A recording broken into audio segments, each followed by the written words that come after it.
You don't see nothing, you don't know nothing, and you ain't saying nothing. Oh. What? You told me what again? The fuck? That ain't mine. I'm not putting my hands on it. Dude! Nah, somebody put that shit in there, man. No! So we will make a small investment in your burgeoning enterprise. So you're giving me the money? Some money, nigga. You gotta get other foods to throw in, too. Why you darkening my doorstep, Ronnie? I need work. I'm not the nigga you say no to. I'm not the nigga you put your hands on. So what Deen talking about?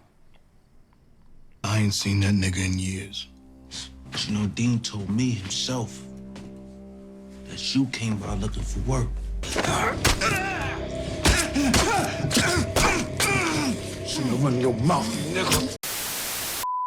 Welcome back, Top Notch Gang. In this video, we're diving into Season 3, Episode 4 of Power Book 3, Raising Kanan. And this episode, things really took off, and it's going to cause effect on what we're going to see for the rest of the season. So, we have to dive into Rock, first of all. And I predicted this. I said she was going to find a way to set up Kanan to get him back under her wing. And she did that within this episode, planting a gun on him. We're going to have to dive into all the details of that, the aftermath, and how I see things playing out and going forward, especially because Famous knew about it and didn't say anything. So we're gonna have to get into that. And then we got to talk about nigga Ronnie. We talked about previously an alliance he's gonna build with Kanan. We're gonna talk about that more in another video. But in this episode, he went to Snaps. Snaps told him he was gonna front him some money, but he also had to get money from elsewhere. So he also went to Juliana and her cousin, which we're gonna make a whole video on that because Juliana seemed very interested, but her cousin wasn't, so they didn't really talk, didn't really invest in him yet. But I think that's gonna play out later in the season. And also he went to Deen. They got into an altercation. Deen didn't want to front him no money, didn't want to invest with him, but Deen also went behind his back and called Unique, and Ronnie had a problem with that, so he went and took that nigga out once and for all. And now we see Ronnie is about business. He stands on business for sure, and we're probably gonna see that for the rest of the season. But no more talking, we're just gonna go ahead and break down all this. As usual, leave a like, comment, subscribe, and if there's any videos you want to check out on specific characters, I got one on Jukebox, her path to being a cop, and her possibly getting revenge on Howard for the death of Burke. I also have one on Famous. We see in this episode 5 trailer he's getting arrested, and I have a whole video about his new song, how he will admit to the killing of Freddie. So go ahead, leave a like, comment, subscribe once again, like I said, and let's dive into Season 3, Episode 4 of Raising Kanan. Now let's start with Rock, because she's definitely a menace. She set Kanan up within this episode, and once again, like I said, I predicted this. Now when I first saw the season trailer, I thought she was the one who set up the little kidnapping on Kanan, where he's at gunpoint, they throw him in a van. Basically she was going to try to show him he needs her protection. But nah, she went a totally different route. She went back to his crib where him and Famous stayed, even though Kanan told that nigga Famous in the last episode, don't let her back in there or he's gonna fuck Famous up. And Famous still did it. And Rock waited for Kanan to leave, went into the apartment and put a gun in his school bag. And Famous, she told that nigga not to say nothing, gave him some money, and that nigga did not say a word. And he definitely can't now, or Kanan would be pissed and probably would beat that nigga the fuck up. But Kanan goes to school, goes through the metal detectors, and he gets caught with a gun, obviously. Now Rock, she knew the consequences of this wouldn't be that dire, considering the fact that of course his dad Howard works with the police department, so she could get him off scot-free. She just wanted to find a way to trick him into coming back and having to live with her, and she was successful because he had to come back, so she didn't get a charge. She act like he really had the gun, didn't want to believe him because she know she's the one who planted the shit, but she got him right where she wants him, back home living with her. And if Kanan ever finds out about this, I think it will create a scenario where he would never trust Rock again, and it's just getting worse and worse and worse. Like, her problem is that she continuously keeps lying to him, and then she goes ahead and does it again, fucking sets him up and lies to him about the whole situation. Now, he of course saw her and Howard talking out the window, heard some of their conversation. She didn't let it spill that she set him up, but Howard, he's basically like he's not taking her calls no more. He can't keep continuously helping her out because Howard, in this episode, the feds was pressing him about what's been going on in South Jamaica, Queens, about the whole shit with Crown, his music, was he really running this whole operation. They also asked him about his shooting, if there any new information on it. So he's getting pressed on the police department side of things, and it's just making it worse. He can't continuously help them. And also Rock, she's getting cards snapped on photos because when Kanan left the apartment, they had a guy waiting outside taking pictures of her entering the apartment complex. So if Kanan's whole organization comes crashing down, they could easily put all this on Rock and make her take the fall for the situation because she's in places she probably shouldn't be.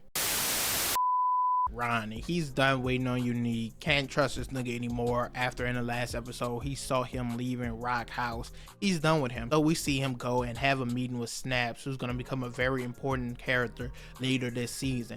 But Snaps decides that they made money together before, he's going to invest in Ronnie again. But he also lets him know that they won't be the only ones investing in him. He has to get other people to fund him money as well. They're not going to be the only one taking a risk and chance. So Ronnie, he decides to go meet with two people, Juliana and her cousin, and Deen. Now the Juliana and her cousin meeting is cut pretty short. Cousin isn't really interested, but Juliana takes notice that Ronnie isn't really fucking with Unique, his own brother, and I think she's gonna use this to her advantage to tell him to take out Rock, which he already wants to do. Now we're gonna make a whole video on that because that's speculation. They didn't really have much of a conversation. He moved on. He also went to Deen. Now Deen, he told him he needs some work. Deen said, I don't fuck with anyone whose last name is Mathis, and that includes him and Unique. And he tried to tell Deen, I'm not the person you say no to.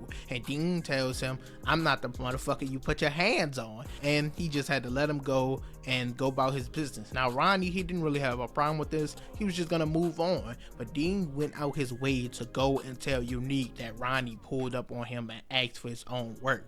So Unique went and confronted Ronnie himself, and this nigga just straight up lied about it. He said, I ain't see Deen in years. And this nigga Unique was like, that's funny because Deen called me up and told me himself that you pulled up. And this nigga just continuously lied. It was like I said, ain't seen him in years. And now he was pissed the fuck off. And we already know Ronnie is unhinged because we saw in the prior episodes where he got into it with the bouncer for literally only 20 seconds, and he stared that nigga down the whole night and went and killed him. So we know this nigga was unhinged already. Now he pissed about Deen going behind his back and telling Unique that Ronnie's making moves on his own. So he broke into Deen's grandmother's house while he's taking care of his grandma who's deaf, can't hear, and he kills Deen right there, stabs him like 4, 5, 6 times, leaves his body right there, and told him you shouldn't have said anything. And now Ronnie, he's officially on his warpath. He's got this deal with Snaps now, and within the next episode he's gonna meet Kanan. Maybe they'll get into their alliance, their business right then and there, but their first conversation is coming in the next episode. So from Ronnie, it's only up and up from here. Now to quickly run through the other characters, Jukebox, of course, she got the role in the girl group with the 2 other girls. Now we knew this was gonna happen due to the fact that in some of the trailers we could see her and the 2 other girls dancing together and everything. Now this new manager that's over them, she seems pretty hardcore. She says she's their guide, she'll throw them back out to the streets, she's over their parents, family, boyfriend, girlfriend, everything. That basically she controls and runs their life. And that looks like it's going to be problematic, but even more problematic looks like Crystal. Now we knew Crystal was coming. She's gonna kind of be like the new rival to Jukebox, and we can already see up front that she has this nasty attitude, this conceited mindset, saying that she never really thought about anybody else being in the group. She always knew she was gonna make it. We see her just staring in the mirror, only caring about herself. We know her and Jukebox are gonna build a rivalry, some type of animosity towards one another as the season continues, but for the time being, it's just good to to see Jukebox get some happiness, because she's been getting fucked over for so long. The last 2 seasons, like, she's definitely went through the most shit, so it makes sense that they finally give her something positive to go through for once, before they just tear her whole life apart eventually again. But they're gonna kill Marvin one day. I'm just dreading that. Please don't do it. But speaking of Marvin, Lou brings him to the club where he met the lady at the her bar, and they decide to make a new studio. Marvin's gonna invest in it, help him out, but Marv, he wanted to move product and drugs within it. Lou said, please, for once, let's do it my way, try to go the right path. Marvin finally agrees. So they're gonna make this new studio. They're gonna try to get talent from the little open mic night the white lady puts on. I can't remember her name. If you remember her name, put it down below in the comments. He also was the one who helped get Kanan's mans out of jail. I've been making a big deal out of one of Kanan's couriers getting arrested by the police, and literally nothing came from it. He got arrested, got out literally like 1 or 2 scenes later, so it wasn't even really that big a deal. I thought it was gonna be way bigger, way more problems for Kanan, but it looks like everything's cool. That's pretty much it for all the characters within the story. Overall, that's it for the breakdown of season 3 episode 4 of Raising Kanan. Another pretty good one, and it sets up the rest of the season so fucking well, with Famous of course knowing that Rock set Kanan up. We gotta see if that information ever comes out. With Ronnie taking out Deen, has this deal with Snaps, and of course we know he's gonna meet Kanan in the future and they're possibly gonna start working together, and also the possibility that Juliana hires him to take out Rock. So it's just so much going on right now, especially with Ronnie's character, probably the biggest villain and the one we need to pay the closest attention to right now. So if you want more information on him, I have 2 videos, one on Ronnie's master plan to use Kanan and Lou and Unique to get as close to Rock as possible, take her out, and one on the alliance that's about to form literally in the next episode. Their first conversation is gonna happen between Ronnie and Kanan, so I highly suggest you check out this video talking about their alliance and everything that's gonna take place. But once again, if you're interested in any other characters, I mentioned how I got one on Jukebox, her path to being a cop. I got one on Famous, once again, him admitting to killing Freddy. It looks like that's about to circle back around very soon, so you should catch up on that. Once again, like I said, leave a like, comment, subscribe. Another pretty good episode.